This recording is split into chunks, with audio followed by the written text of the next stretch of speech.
Good morning students, welcome to SPIC J2 online classes. इसके पिछले video में हमने आपको लेंस के अपवर्तन के डेरिवेशन दोनों बता चुके हैं, जब लेंस के दोनों ओर के माध्यम समान हो और जब लेंस के दोनों ओर के माध्यम भिन्न भिन्न हो। आज हम आपको बताने जा रहे हैं संपर्क में रखे संयुक्त लेंस की फोकस दूरी का सूत्र। इसकी दो स्थितियां हैं, जब दोनों लेंस उत्तल लेंस हो, और नंबर सेकेंड जब एक लेंस उत्तल और दूसरा अवतल लेंस हो। तो यहाँ पर पहली कंडीशन हम पढ़ने जा रहे हैं जब दोनों लेंस उत्तल हो। तो यहाँ पर देखिए हमने मान लिया कि एक उत्तल लेंस L1 और दूसरा उत्तल लेंस L2 है। ये दोनों लेंस एक दूसरे के संपर्क में रखे, दोनों लेंस एक दूसरे के संपर्क में रखे हैं और दोनों का मुख्य अक्ष एक ही है।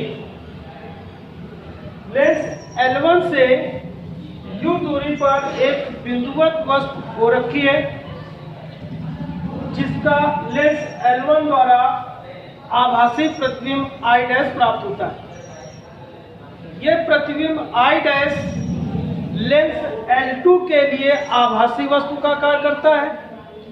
अतः लेंस L2 इस I' का अंतिम प्रतिबिंब I पर बना देता है, जिसकी लेंस L2 से दूरी V है। फिर से एक बार समझ लें, हमने मान लिया कि दो उत्तल लेंस एक दूसरे के संपर्क में रखे हैं, L1 और L2, दोनों की मुख्य अक्ष एक ही है। लेंस L1 की फोकस दूरी f1 और लेंस L2 की फोकस दूरी f2 है। लेंस L1 से U दूरी पर एक बिंदुवत वस्तु हो रखी है, जिसका प्रतिबिंब लेंस L1 के द्वारा I' पर प्राप्त होता है। यह प्रतिबिंब I' लेंस L2 के लिए आभासी वस्तु का कार्य करता है। लेंस L2 से इस I प्रतिबिंब की दूरी V है और लेंस L1 से I' की दूरी V' है। अब देखिए लेंस फार्मूला हम लोग पढ़ चुके हैं। लेंस फार्मूला होता है 1/f = 1/v - 1/u। इस लेंस फार्मूले का प्रयोग करते हुए दोनों लेंस L1 और L2 के लिए फोकस दूरी का सूत्र प्राप्त करेंगे। तो देखिए लेंस L1 के लिए, लेंस L1 के लिए लेंस फार्मूला यूज करेंगे। तो फार्मूला आप जानते हैं 1/f = 1/v - 1/u। Lens L1 की फोकस दूरी f1 है। लेंस L1 से वस्तु की दूरी u है। लेंस L1 से प्रतिबिंब की I' की दूरी V' है। तो लेंस L1 की फोकस दूरी f1, प्रतिबिंब की दूरी V' है, तो V के प्लेस पर V', वस्तु की दूरी u है तो u रहेगा। समीकरण नंबर फर्स्ट। ये लेंस L1 के लिए समीकरण प्राप्त हो गया। अब ठीक इसी प्रकार इसी लेंस फार्मूले का प्रयोग करते हुए लेंस L2 के लिए समीकरण प्राप्त करेंगे फोकस दूरी का। तो लेंस L2 के लिए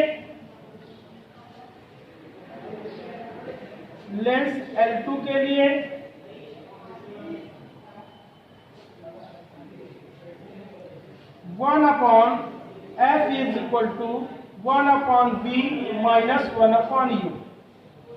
यहाँ पर देखें लेंस L2 के लिए I' आभासी वस्तु का कार्य कर रहा है, तो U के प्लेस पर आपकी दूरी V' हो जाएगी और लेंस L2 के द्वारा अंतिम प्रतिबिंब I पर बन रहा है, तो प्रतिबिंब की दूरी V ही रहेगी।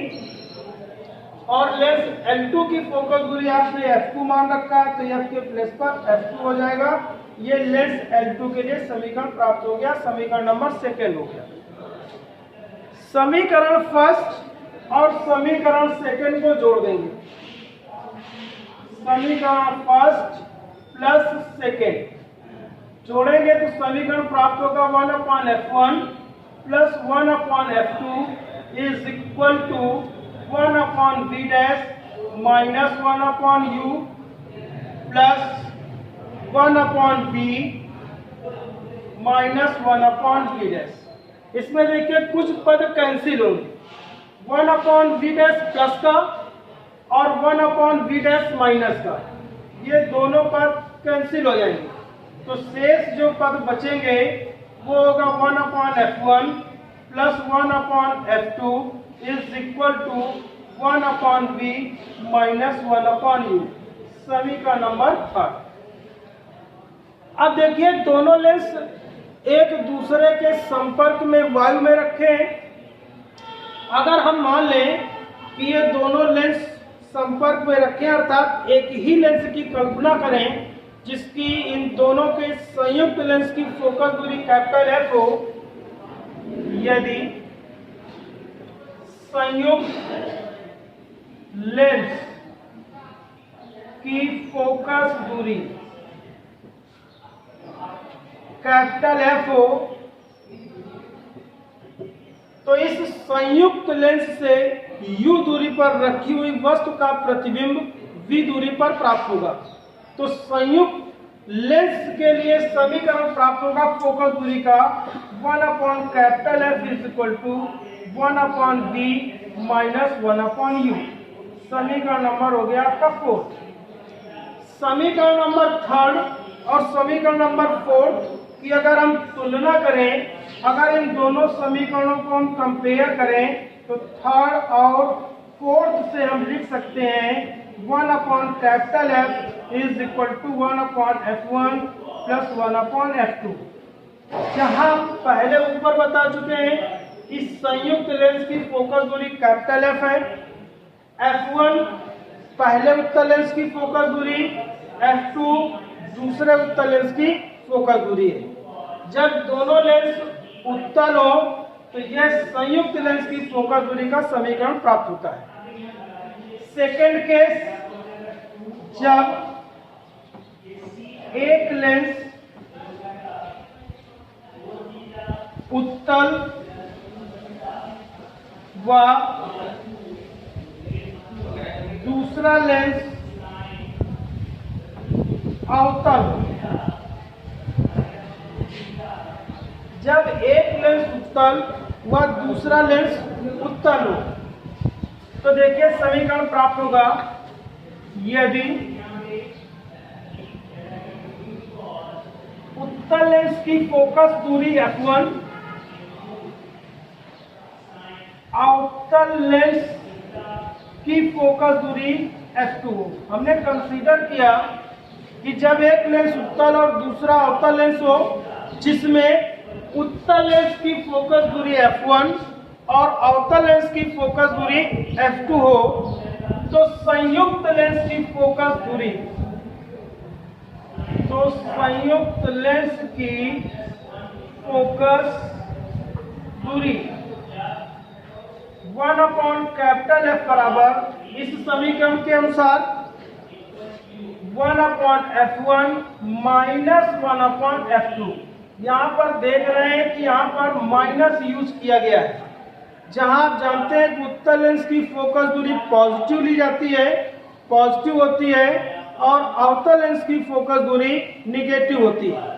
तो अवतल लेंस की फोकस दूरी हमने क्या माना है f2, तो यह f2 का मान चिन्ह सहित प्रयोग करेंगे तो प्लस के स्थान पर माइनस हो जाएगा। तो यह संयुक्त लेंस की फोकस दूरी का समीकरण प्राप्त होता है जब एक लेंस उत्तल और दूसरा लेंस अवतल है। तो यहाँ पर कभी कभी ये पूछ दिया जाता है कि किन किन स्थितियों में यह लेंस उत्तल लेंस के समान कार्य करेगा, किन किन स्थितियों में यह लेंस अवतल लेंस के समान कार्य करेगा, और किन किन स्थितियों में यह लेंस समतल प्लेट के समान कार्य करेगा। तो पहली कंडीशन है यहाँ पर जब थोड़ा सा और पहले इसको सिंप्लीफाई कर लेते हैं। अगर हम F1 F2 एलसीएम ले लें, F1 इंटू F2 एलसीएम ले लें, तो ये आ जाएगा F2 minus F1 is equal to 1 upon capital F। इसको अगर हम पलट दें तो capital F is equal to F1 into F2 upon F2 minus F1। ये संयुक्त लेंस का प्रभावी समीकरण कहलाएगा। इसकी तीन स्थितियां बनती हैं। पहली स्थिति, यदि F1 is greater than F2, कहने का तात्पर्य यदि उत्तल लेंस की फोकस दूरी अधिक हो और अवतल लेंस की फोकस दूरी कम हो, तो हम लिख सकते हैं F1 is greater than F2। तो यहाँ पर देखिए, अगर F1 अधिक होगा और F2 कम होगा तो इसका पूरा होल सॉल्यूशन कैपिटल F का मान निगेटिव ही प्राप्त होगा। तो हम लिख सकते हैं capital F is equal to negative. अब कैपिटल F का मान निगेटिव प्राप्त हो रहा है, अर्थात संयुक्त लेंस की फोकस दूरी निगेटिव प्राप्त हो रही है, तो हम कह सकते हैं कि अतः इस स्थिति में संयुक्त लेंस अवतल लेंस के समान व्यवहार करेगा। अतः संयुक्त लेंस अवतल लेंस के समान व्यवहार करेगा। नंबर सेकेंड, यदि F2 is greater than F1, यहाँ पर देख रहे हैं कि F2 का मान अधिक है और F1 का मान कम। F2 का मान अधिक और F1 का मान कम होगा, जिसका पूरा होल सॉल्यूशन कैपिटल F की वैल्यू पॉजिटिव ही प्राप्त होगी। और जब कैपिटल F की वैल्यू पॉजिटिव प्राप्त होगी, इसका मतलब यह है कि संयुक्त लेंस उत्तल लेंस के समान व्यवहार करेगा।